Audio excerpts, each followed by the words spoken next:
The battle for the soul of MAGA's stance on immigration may have been won with Donald Trump saying what he wants to say, and we'll see how that sticks, even though it's a flip-flop, which many things are. The president-elect has recently expressed his support for the H-1B visa program that permits U.S. companies to employ foreign workers in specialized fields.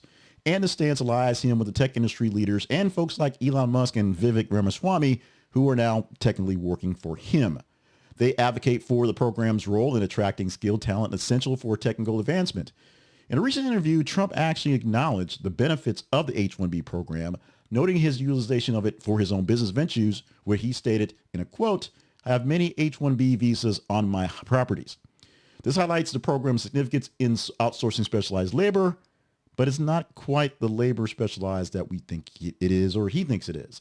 H-1B brings in people who are working for high-tech jobs. It's basically like that. Look for people who are coders, computer guys, things like that. And it brings people in from various nations under a visa where they can bring them in and work them to death, essentially, at a low level of pay.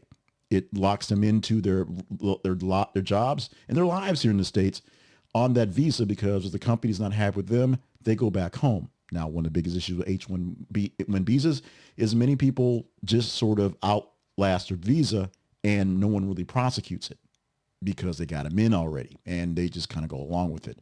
Here's the other thing about the H-1B visa. I don't think that's the visa that Donald Trump actually has for people on his properties, because those folks don't work in tech or skilled labor or specialized labor. They're skilled in hospitality.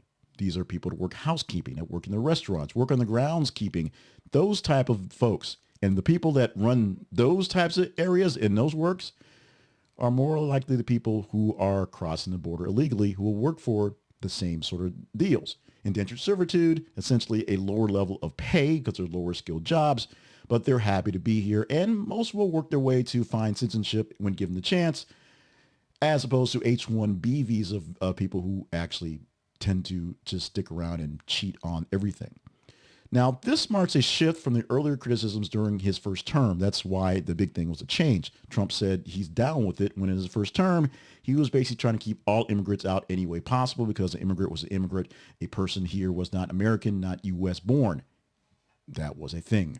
It also implements policies that are aimed at restricting programs to prioritize American workers. If you bring in more H-1B visa peoples in and give them jobs, that is literally taking away black jobs, white jobs, Asian jobs, all the jobs from people who can put dash American in their name, as opposed to people who just say whatever without the dash.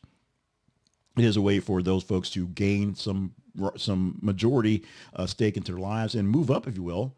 But it does limit the jobs that are available for the people who live here, the us, U.S. folks. Also, Musk has a little bit of shadow work in this one as well, because he's listed in many articles, many places, as working under an H-1B visa when he got here, which makes him a strong proponent for something and showing how it is prosperous.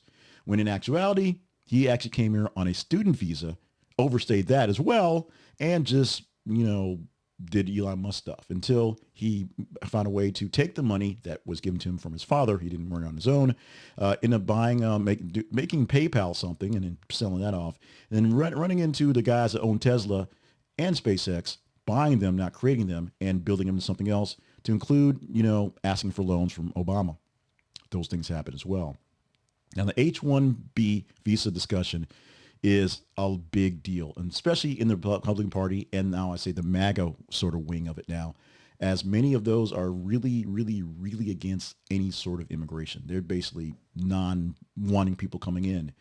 That's a whole issue for another video, but the issue is immigration issues are serious and should be put with a lot of scrutiny. H-1B specifically, because they're taking big-time jobs, and the jobs are being filled at lower levels of wages, which essentially brings the wages down for people who are working. People at the top don't particularly care. They just want to pay people as little as possible to get more out of them and basically have them indentured servitude, not a real word, for life. So there's a lot of factions, going back to fact, a lot of factors with this. But the debate will continue, and now that Donald Trump has weighed in and flip-flopped, we shall see how this thing goes, and will people just simply fall in line going forward. He already has asked, and he's not quite president yet. He's still 20 days out from being the president. He's already almost caused a government shutdown because he said so, has asked for a ruling for TikTok, the ban, to basically just be pushed off a little bit because, he thinks he can fix it once he gets in. And of course, he's backing Elon for anything Elon says, even the really stupid stuff. We are going to FAFO. If you don't know what that is, go check that one out. And we're already kind of getting the find out part right now. But there's more to happen as Elon clashes with the MAGA crowd and Trump actually stands with Elon.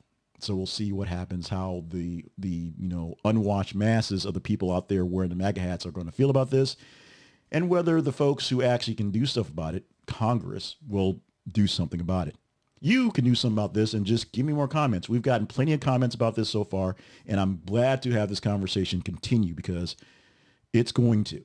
Do you agree with now Elon Musk, Vivek Ramaswamy, and Donald Trump on the importance of H-1B programs and the visa program, or it's just a way to scam labor from other countries cheaply? Your comments, very much welcome.